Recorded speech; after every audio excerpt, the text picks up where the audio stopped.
Hey, today I found a great way to save on expenses and get some food for your worms at a really low price. I'm also going to go through the worm bin and show you what they've eaten, how much of it is gone compared to the last time. I'm going to put a picture up so you can see the difference from last time to this time and feed them with the food that I found at a great deal.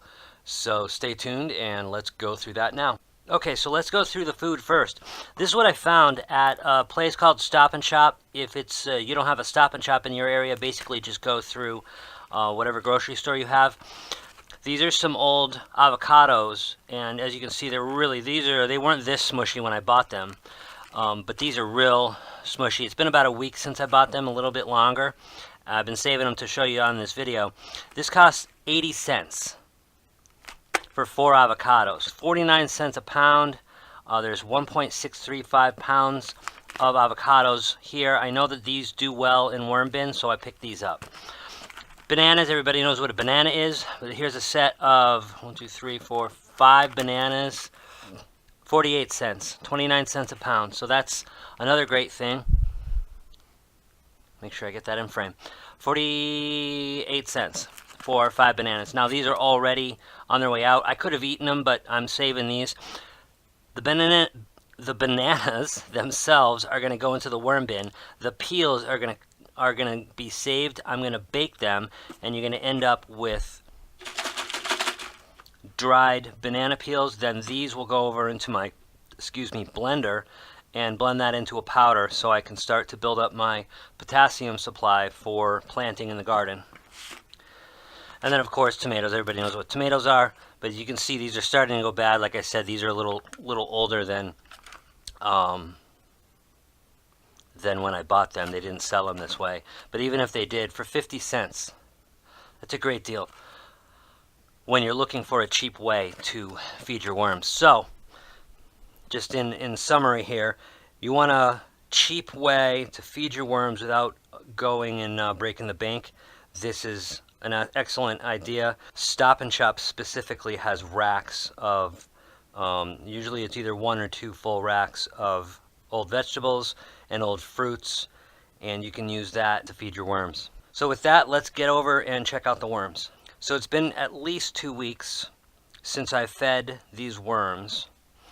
So we're going to take a look at this. I'm going to start pulling food so we can kind of keep track of what they ate, because I believe I have a screenshot from what they ate last time we pulled this out. Well, yeah, there they are, 2 or 3 of them going to town. So this is much smaller than it was last time, and it's a lot weaker. It's just falling apart. This is a banana stem, the top part. This is the quarter apple that I put in last time. This is the apple peel. There we go. There's a nice chunk of worms working. So they're working on this meat of an apple here.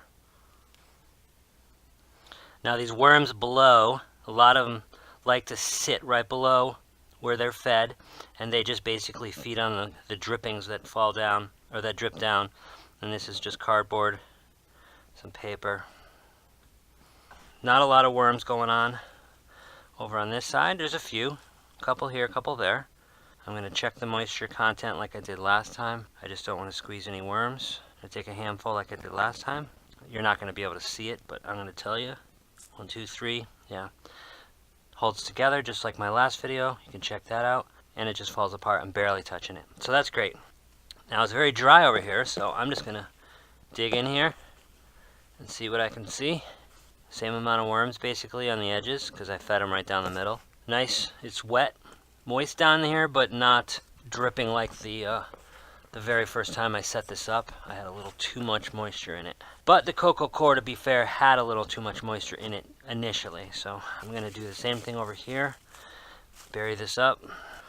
So let's go through this real quick.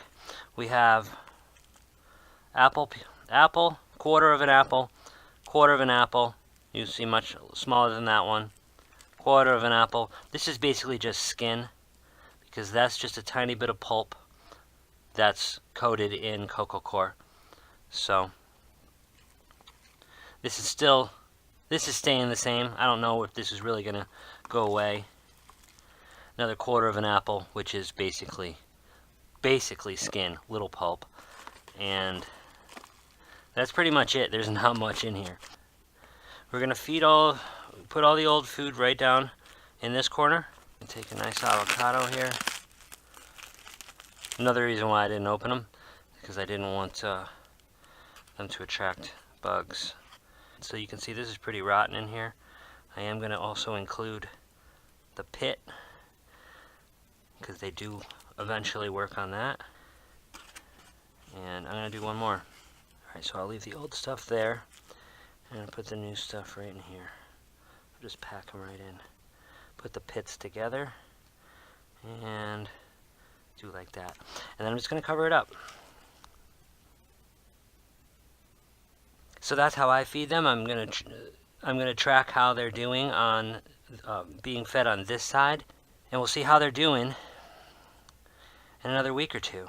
In the meantime, I'm going to be putting some videos up on seed starting. I'm going to go through that next using, again, I use cocoa coir. I found it the most cost-effective way of using it for either worms or for planting your seeds.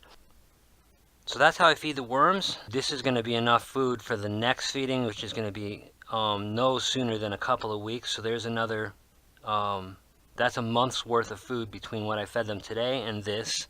And then the bananas will be at least a month, and the tomatoes probably another month. So that's 3 months of food for under $2. And so feeding them over here, I'm going to see next time if I still have the amount in the middle that I've been having, or if they all have migrated. So thanks for watching.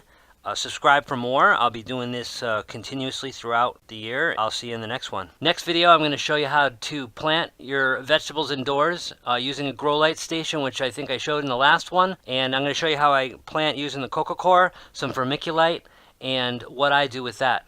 So thanks again for watching. Subscribe for more content. I hope you consider subscribing. Thanks.